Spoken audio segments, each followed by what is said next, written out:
శ్రీమంతుడు cinema దర్శకుడు కొరటాల శివకు ఈరోజు సుప్రీంకోర్టులో చుక్కెదురైంది. శ్రీమంతుడు అనే చిత్రం శరత్చంద్ర అనేటువంటి ప్రముఖ రచయిత స్వాతి పత్రికలో రాసినటువంటి ఒక కథనం ఆధారంగా దాన్ని కాపీ చేసి కొరటాల శివ సినిమా తీశాడంటూ కూడా ప్రముఖ రచయిత కోర్టును ఆశ్రయించడం జరిగింది. అయితే ఈరోజు సుప్రీంకోర్టులో కొరటాల శివకు చుక్కెదురైంది. ఇక ఈ అంశానికి సంబంధించి మనతో మాట్లాడేందుకు ప్రముఖ సినీ క్రిటిక్ దాసరి విజ్ఞాన్ మనతో ఉన్నారు. ఆయనతో మాట్లాడదాం. విజ్ఞాన్ గారు హాయ్ అండి. హాయ్. శ్రీమంతుడు సినిమా దర్శకుడు కొరటాల శివకు ఈరోజు సుప్రీంకోర్టులో చుక్కెదురైంది. ఆ కథ కాపీ అంటూ కూడా ఆ కథకు సంబంధించినటువంటి రచయిత గతంలో నాంపల్లి కోర్టులో వేశారు. అది హైకోర్టులో మళ్ళీ సవాల్ చేశారు శివగారు. తర్వాత మళ్ళీ సుప్రీంకోర్టు వరకు ఆశ్రయించాల్సి వచ్చింది. సుప్రీంకోర్టులో ఈరోజు శివగారికి చుక్కెదురైంది. ఏంటి ఈ పరిణామాలను ఎలా చూడవచ్చు? అసలు ఏం జరిగింది? ఫర్ ఎగ్జాంపుల్ ఏదైనా ఒకటి మనది నేనే రాశాను, నాది వాడు ఎవడో కాపీ కొట్టాడు, నేనే ఏదో చేశాను, నేనే ఇంట్రడ్యూస్ చేశాను, నేనే పరిచయం చేశాను, ఇలాంటివి చాలా మనం చూస్తూనే ఉన్నాం. నెంబర్ 1, ఎవడో ఏదో రాశాడు, పిచ్చుక మీద ఒక చిన్న కథ రాశాడు, ఎవడో అడ్రస్ లేనోడు, చాలా ధైర్యంగా చెప్తున్నా వాడు అడ్రస్ లేనోడే. అండ్ దాన్ని ఆ ప్రేరణ పొంది ఒక చిన్న సినిమా రూపొందించి బలగం అనే ఒక అద్భుతమైన కథ వచ్చింది. అది ఎక్కడికో వెళ్ళింది. అంటే ఆల్మోస్ట్ ఇంకా అవార్డ్స్ కూడా బాగానే వచ్చాయి. ఎంత చెప్పినా తక్కువే బలగం గురించి. సో అట్లా అది హిట్ అయిన తర్వాత ఇడు వస్తాడు లింగ్ అనుకుంటాడు, ఇది నాది, నేను అప్పుడెప్పుడో రాశాను, నా ఆర్టికల్ చూడండి, వాడు నాకు ఏదో కంపెన్సేషన్ ఇవ్వాలి. అదే బలగం ఒకరోజు ఆడి అసలు అది ఆడకపోయినా ఒక ఆటకే వెళ్ళిపోయింది అనుకో, ఇటు రాడు అనుకుంటాడు. వీళ్ళకి మనిషికి అత్యాశ ఎక్కువ, ప్రతి ఒక్కడికి. ఈవెన్ నెక్స్ట్ అంటే మనం చేసిన పని మనది అనుకున్నది ఇంకోడెవడో దాన్ని ఇంప్లిమెంట్ చేసి సక్సెస్ పొందాడు అనుకో, వీడి వల్ల కాంది వాడు చేశాడు అంటే అది ఇండైరెక్ట్గా వీడికే గుర్తింపు.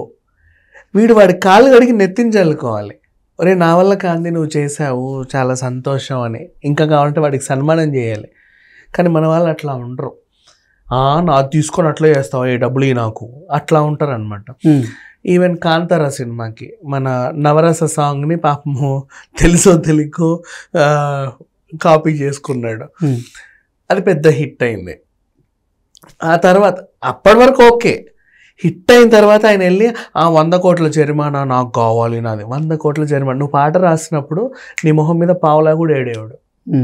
అది నిజంగా సీరియస్లీ, నువ్వు ఆ పాట రోడ్డు మీద పడితే పావులా కూడా ఏడు నీ మొహం మీద ఎవడు. ఎవరో నీ ప్రతిభని ఎక్కడికో ఎల్లలు చాటి వాడు ఎదిగితే నువ్వు వెళ్ళి వాడి కాళ్ళ దగ్గర పడి నాది కదా మీరు ఇలా చేశారు, నాకు ఎంతో కొంత ఇవ్వండి అంటే వాడు ఎంత వేస్తే ఆ ముష్టి అంత తీసుకొని బతకాల. కానీ అట్లా కాదు, వీళ్ళు ఏం చేస్తారంటే కాలర్ ఎగలేస్తారు, అంతీయు ఇంతీ అని. నెక్స్ట్ మళ్ళీ ఆ తర్వాత మధ్యకాలంలో ఇంకెవరు వచ్చారు, సొంత కథ కాదు, సొంత రచన కూడా కాదు, కోమలి సారంగ దరియా సాంగ్. అసలు ఆమెది కానే కాదు, ఆమె పరిచయం చేసింది జస్ట్ అట్లా జానపదగా. అదేదో సుద్దాల అశోక్ తేజకు నచ్చి ఆయన దాన్ని ఇంప్లిమెంట్ చేసి రకరకాల మార్పులు చేసి నెక్స్ట్ మన శేఖర్ కమల సినిమాలో పెడితే అది పెద్ద హిట్ అయిపోయింది. వెంటనే వచ్చింది లైమ్లైట్, నాది, నాకు డబ్బులు ఇవ్వాలి, నాకు అది చేయాలి ఇది చేయాలి అని చెప్పేసి. వీళ్ళ అట్లే ఉంటుంది అత్యాశ మనిషికి, ప్రతి ఒక్కడికి అంతే కామన్. ఇదే కోవకు చెందినోడు వీడు. ఈ శేఖర్ చంద్ర ఏదో కథ రాసుకున్నాడు, సరే బాగానే ఉంది. ఆ తర్వాత అది ఒక మహేష్ బాబు లాంటి ఆయన, ఇప్పుడు అదే మహేష్ బాబు నిన్నగాక మొన్నగా కుర్చీ మడతపెట్టి, అది ఎవడో ఒక అడుక్కు తినే ఆయన రోడ్డు మీద జస్ట్ ఒక యాంకర్, మన యాంకరే గౌతమి, మనమ్మాయి వెళ్ళి మైక్ పెడితే కుర్చీ మడతపెట్టి అని ఏదో బూతు మతం మాడాడు. అది అప్పుడు బాగానే ఉండే, ఆమె చేసిన 6-7 months కూడా అది పోలా, అన్ఎక్స్పెక్టెడ్. మరి ఎక్కడ ట్రెండ్ అయిందో కానీ అనూహ్యంగా 7th-8th month అది పిక్చర్ ట్రెండ్ అయింది. ఇప్పుడు ఒక సినిమాలో పాటలాగా అయింది. అట్లా ఏది ఎప్పుడు ఎట్లయితో తెలియదు. ఇప్పుడు ఆయన వచ్చి నాకు 1 కోటి రూపాయలు 10 కోట్లు అది నేనే సృష్టించాను, ద బుల్షిట్ పీపుల్. అసలు వాళ్ళని చూస్తే అసహ్యం వేస్తుంది నిజంగా. ఇప్పుడు ఈయన కూడా ఇంతే, సరే ఏదో రాశాడు, ఏం రాసావు నువ్వు, గొప్పింటోళ్ళు ఎవరైనా సరే డబ్బుల్ని ఊరికే అట్లా విచ్చలవిడిగా ఖర్చు పెట్టకుండా మీరు పెట్టే దాంట్లో 10వ వంతు ఒక చిన్న ఊరిని దత్తత తీసుకుంటే అక్కడ ఒక 10 కుటుంబాల్లో 20 కుటుంబాల్లో 100 కుటుంబాల్లో బాగుపడతాయి. వాళ్ళు ఏదో సంతోషంగా ఉంటారు. కొంచెం ఆలోచించండి. ఒక మంచి నీతి ఉన్నదే, పెద్ద ఆయన కూడా ఏం తప్పు కదేం రాయలా. ఆ నీతి ఎందుకు రాసావు నువ్వు? 10 మందికి రీచ్ అవ్వాలి నా నీతి అనే కదా నువ్వు రాసింది. ఆ నీతి ఒకడికి రీచ్ అయింది, నాలంటోడు ఒకటి నువ్వు రాసావు ఒక నీతి. 10 మందికి రీచ్ అయితేనే కదా అది నీతి నువ్వు రాసేది. 10 మంది నేర్చుకోవాలనే నువ్వు నీతి రాస్తావు. ఆ నీతి నాకు రీచ్ అయింది. రీచ్ అయ్యి నేను ఏం చేశా? నీతి ఎందుకు రాస్తావు నువ్వు? రీచ్ అయినోడు అది పాటించాలని రాస్తావు. నాకు రీచ్ అయింది, నేను పాటించా అంటే నీకెంత గౌరవం అది. కానీ నువ్వు ఆ గౌరవాన్ని గౌరవంగా స్వీకరించట్లా. నువ్వు దాంట్లో ఏదో ఆశిస్తున్నావు. నువ్వు అంత చేస్తున్నావు కదా, నీ దగ్గర అంత ఉంది కదా, మరి అసలు ఈ నీతి నీకు ఇచ్చిన ఐడియా నేనే కదా, ముందు నాకు ఈ డబ్బులు. ఫర్ ఎగ్జాంపుల్ వాడు ఏదో రాశాడు, ఒక 1 కోటి రూపాయలు పోతే పోనీ, ఒక ఊరికి రోడ్డో గిడ్డో ఏదో వేసేస్తే వాళ్ళు బాగుపడతారు కదా, 100 కుటుంబాలను ఒక కథ రాశావు. నువ్వు కథ రాసింది ఎందుకు? ఒక నీతి కథ. ఎవడో నాలంటోడు ఒకడికి రీచ్ అవ్వాలని. నాలంటోడు ఒకడికి రీచ్ అయింది.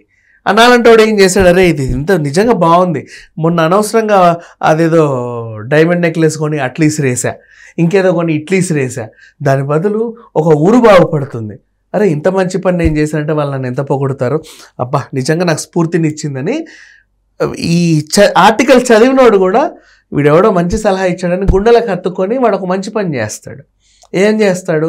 ఆ 100 కోట్లు పెట్టి ఆ ఊరికో రోడ్డు, ఒక చిన్న హాస్పిటల్, లేదా మంచి మరుగుదొడ్లు, లేకపోతే మహిళలు ఉంటే వాళ్ళకి శానిటరీ ప్యాడ్స్, ఇంకేవో వాట్ ఎవర్ ఒక మంచి పని చేస్తాడు దత్తత తీసుకొని, లేదా చిన్న స్కూలో ఏదో ఒకటి కట్టించి వదిలేస్తాడు. ఇప్పుడు వాడికి ఏంటి? వీడు గురువు లాగా, ఓ గురువు నాకు ఏదో హితబోధ చేశాడు దేవుడిలాగా, నేను చదివాను, ఇన్ని డబ్బులుండి ఏం చేస్తున్నా, ఇన్ని ఖర్చులు పెడుతున్నా. అదేదో ఇప్పుడు నా ఉంగరం కాస్టే ఇంత ఉంది, అది ఒక ఉంగరము అక్కడ పడేస్తే ఓ 10 కుటుంబాలు బాగుపడుతున్నాయి. నేను పెట్టుకొని ఏం సంబరపడుతున్నా, ఆ ఉంగరం అక్కడ వేస్తే 10 కుటుంబాలు బాగుపడుతున్నాయి, అంతకంటే మంచి ఏముందని వీడికి కూడా మనసుకు అనిపించలా. వాడు ఒక ఆర్టికల్ చదివి ప్రేరణ పొందాడు. ఆ ఆర్టికల్ రాసినోడు వీడికి గురువు. అట్లా గురుస్థానంలో వీడు అతన్ని ఆస్వాదించుకొని, అతన్ని మొత్తం తన లోపల తీసుకొని ఆ పనిని ప్రారంభించాడు. ప్రారంభించి ఆ ఊరికి ఏదో మంచి చేశాడు, బాగానే ఉంది. ఇప్పుడు ఈ గురువు స్థానంలో ఉన్నట్టు వ్యక్తి ఎవరైతే ఉన్నారో ఆ స్థానాన్ని తనకు తాను తెలియదు, తనకి అవతలో నన్ను గురువు అనుకుంటున్నాడని, అవతలోని ఇంకోలాగా ఊహించుకొని వీడిలో ఉన్న ఆ బుద్ధి ఏదైతే ఉంటుందో అది వాడిని పూర్తిగా మింగేసి రాక్షసుడై బయటికి వచ్చి, ఆ ఊరికే నేను ఇచ్చిన సలహా మేరకే కదా ఆ ఊరికి నువ్వు 5 కోట్లు ఖర్చు పెట్టావు, మరి ఆ సలహా నాది కాబట్టి నువ్వు అందులో నాకు కనీసం 50% అన్న వాటా ఇవ్వాలి. ఎంత నీచం, ఎంత నికృష్టం! అంతకు మించి అసలు ఇంకా మనిషి జాతికే కలంకం వీడు. సో అతను రచయిత, అఫ్కోర్స్ ఇతని రాతబట్టే ఇంకో మనిషి ప్రేరణ పొంది ఏదో చేశాడు, అది బాగానే ఉంది. కానీ వాడు ఎప్పుడైతే వాడికి ఆ ఆలోచన వచ్చిందో అంతకు మించిన నీచమైన పద్ధతి ఇంకొకటి లేదని నేను అర్థం చేసుకుంటా. సో ఇప్పుడు ఎవడైతే ఇది రాశాడు ఆ స్వాతి పత్రికకి, ఆ పత్రికకే కలంకం. నిజంగా చెప్పండి, స్వాతి ఎవరు? మన వేమూరి బలరాందేగా పత్రిక. నిజంగా ఆయనకు కలంకం ఇది, ప్రామిస్ చెప్పాలి అంటే. ఆ పత్రిక ఎక్కడైతే తయారవుతుందో మన విజయవాడ, ఆ విజయవాడకే కలంకం. ఇట్లాంటి వాడు ఈరోజు ఇట్లా క్లెయిమ్ చేశాడు అంటే, కొరటాల శివ ఒక యాక్షన్ని ఇంప్లిమెంట్ చేశాడు అంటే, యాక్షన్ని అంత గొప్ప వ్యక్తి ఒకరి దగ్గర ప్రేరణ పొందాడు. నీ దగ్గర నేను ప్రేరణ పొందుతున్నట్టు దాని అర్థం ఏంటి? నువ్వు నా గురుస్థానంలో ఉన్నావు, నేను నిన్ను అనుసరిస్తున్నా. అంతకు మించి గౌరవం ఇంకేముంది? దాన్ని వీళ్ళు డబ్బుతో క్యాలిక్యులేట్ చేస్తున్నారు చూసావా, అక్కడే దిగజారిపోయారు ఆ మనిషి వీళ్ళంతా కూడా. అప్పటికి ఇట్లా కూడా చేయొచ్చు, సార్ మీరు మంచి పని చేశారు, అసలు ఐడియా ఇచ్చింది నేను ప్రజెంట్ ఆ పత్రికకి ఎంతో రాస్తున్నా, నాకు వాడు 250 రూపాయలు ఇచ్చాడు, నాకేం గడవట్లా, నేను మంచి రచయితని, ఇంతకు మించి ఐడియాలు నా దగ్గర బోల్డ్ ఉన్నాయి, మీకు ఇంకా మంచి మంచి ఐడియాలు ఇస్తాను సార్, మీకు మంచి కథలు కావాలంటే ఇస్తాను, నన్ను ఏదో కొంచెం చూసుకోండి అంటే, కొరటాల శివ ఆయనను కూర్చొని పాదపూజ చేసి మరి కనీసం ఒక 1-2 లక్షలు చేతిలో పెడతాడు. అట్లా కాకుండా మనుషులు ఇతనే కదా మనకి ఈ మధ్యకాలంలో వచ్చిన వాళ్ళు చాలా మంది ఉన్నారు కదా. బలగంకి వచ్చినోడు ఉన్నాడు, ఆచార్య కథకూత నాదన్ ఒకడు వచ్చాడు, మన ఈ పిచ్చి కోమలి ఆ పిచ్చిది అసలు ఆమెదే కూడా కాదు ఆ పాట, వచ్చి గొడవ చేసి వెళ్ళింది. ఇంకా చాలా మంది, ఒకరు కాదు ఇద్దరు కాదు 100 మంది వీళ్ళు వస్తూ ఉంటారు పోతూ ఉంటారు. కానీ అది వీళ్ళకి అంటే డబ్బు ఆశ మనిషిని అట్లా చేసేస్తుంది, అంతే వాల్యూ తగ్గించేస్తుంది. అంటే కాపీ కొట్టినోడు నిన్ను కాపీ కొట్లా, నిన్ను అనుసరించాడు. నిన్ను అనుసరిస్తున్నాడంటే వాడికి నువ్వు గురుస్థానంలో ఉన్నావు. నువ్వు అది తీసుకునే అంత స్తోమత కూడా నీలో లేకుండా పోయిందనేది నా అభిప్రాయం. అంతమించి ఇంకేంలా. ఇప్పుడు కొరటాల సరే ఏదో కేసు వాడేదో వేసాడు కోర్టులో, ఏం చేయాలి ఇప్పుడు కొరటాల చెప్పు? ఆ శ్రీమంతుడు సినిమా నుంచి ఆయన చేసింది మంచి. ఇంకా చెప్పనా, శ్రీమంతుడు సినిమా వల్ల ఆ టైంలో తెలంగాణ ముఖ్యమంత్రి అయినటువంటి కేసీఆర్ కనీసం 3-4 గ్రామాలను దత్తత తీసుకున్నాడు. అండ్ దళిత బంధు అనే ఒక ప్రోగ్రాము ఫస్ట్ ఆ గ్రామం నుంచే ఇంప్లిమెంట్ చేశాడు.